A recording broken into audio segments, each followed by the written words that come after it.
You'd think that when Muhammad offers his followers a guaranteed path to paradise in Islam's most trusted sources, modern Muslim scholars and imams would tell Muslims about this guaranteed path to paradise.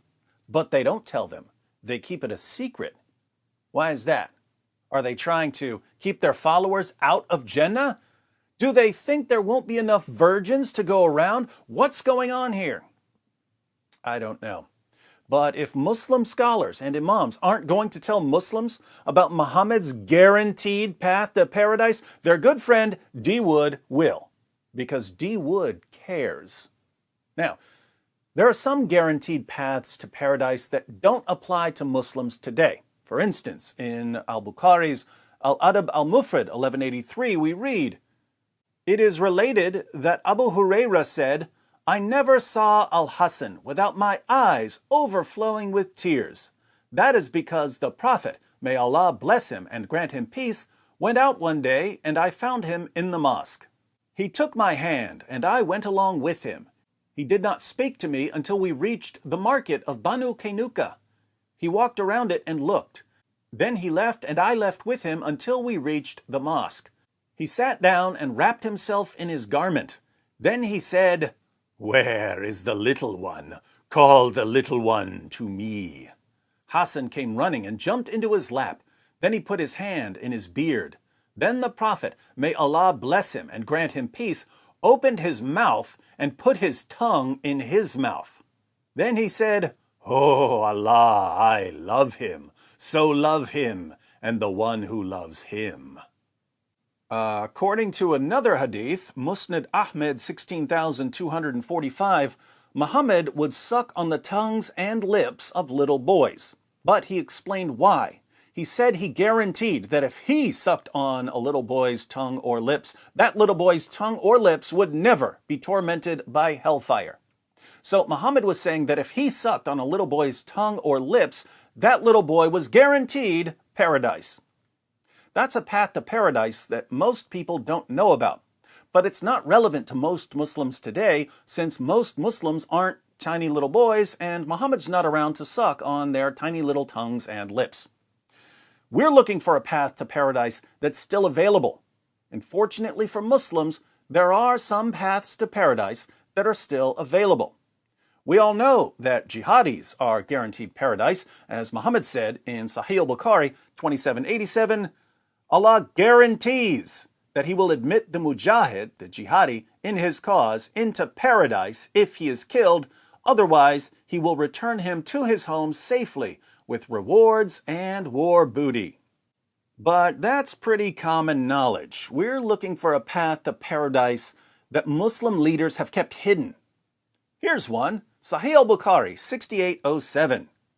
Narrated Sahal bin Sa'ad, the Prophet said, "Whoever guarantees me the chastity of what is between his legs, i.e. his private parts, and what is between his jaws, i.e. his mouth, his tongue, I guarantee him paradise." The translator tries really hard to make this sound less creepy by adding some clarification in parentheses. He adds the chastity of his private parts and his mouth, his tongue. If we take out these additions, we see what Muhammad actually said. He said, "Whoever guarantees me what is between his legs and what is between his jaws, I guarantee him paradise." Now, this is something that Muslims should take very seriously.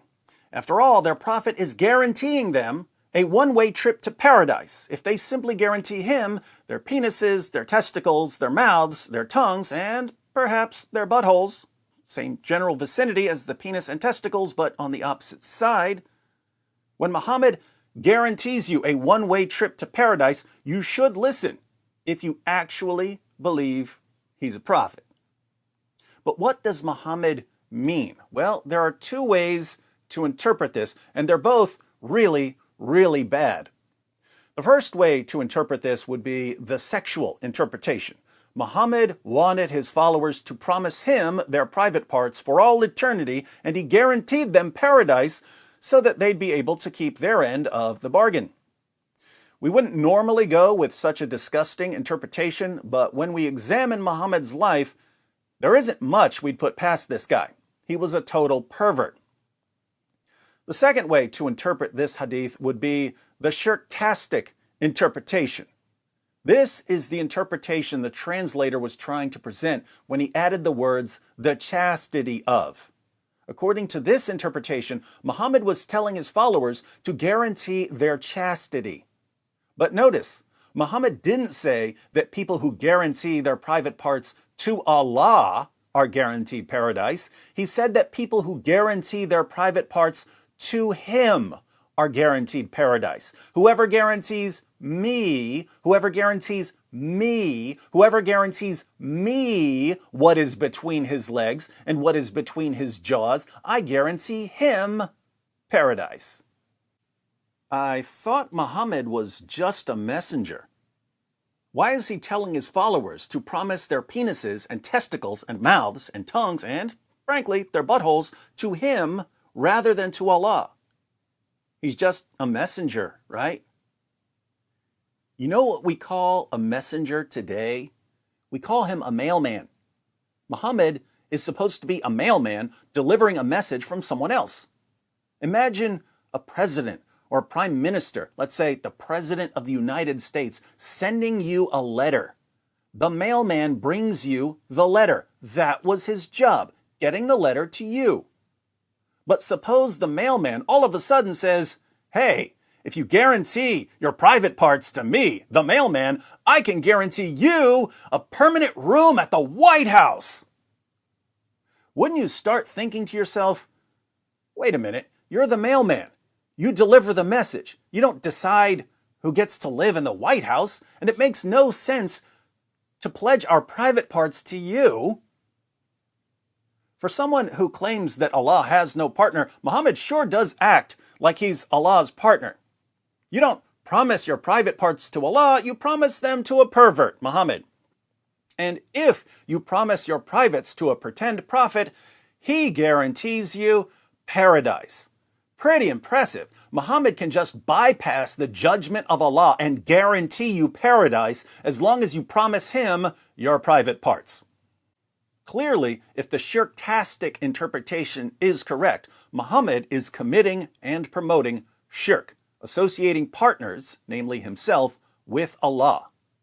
He's trying to get his followers to pledge something to him that they should be pledging to God, and he's claiming that he's handing out tickets to paradise. Anyone who obeys Muhammad here is guilty of shirk. Again, there are only two ways to interpret this hadith. Either it's sexually perverted or it's shirk. Which is worse, according to Islam? Shirk is worse than sexual perversion. So Muslims shouldn't be trying to insert a pledge of chastity into this hadith. That would be shirk, because they'd be promising their private parts to a man as if their chastity is something they owe to that man. But this means that Muslims who don't want to commit shirk can only conclude that Muhammad was telling his followers that he wants their penises, their testicles, their mouths, their tongues, and, dare I say, their anuses for himself in paradise. I know it sounds revolting, but those are the only options. Either Muhammad was committing and promoting shirk, the unforgivable sin, or he wants his followers to promise him their privates for some presumably perverted purpose. To all my Muslim friends out there, assuming you don't want to accuse your prophet of shirk, I only have two questions for you. One, how bad do you want to get to Muhammad's paradise? And two, is it really worth it? You're right on that. You're right on that. You're right on that. It just backfired on you. You're right.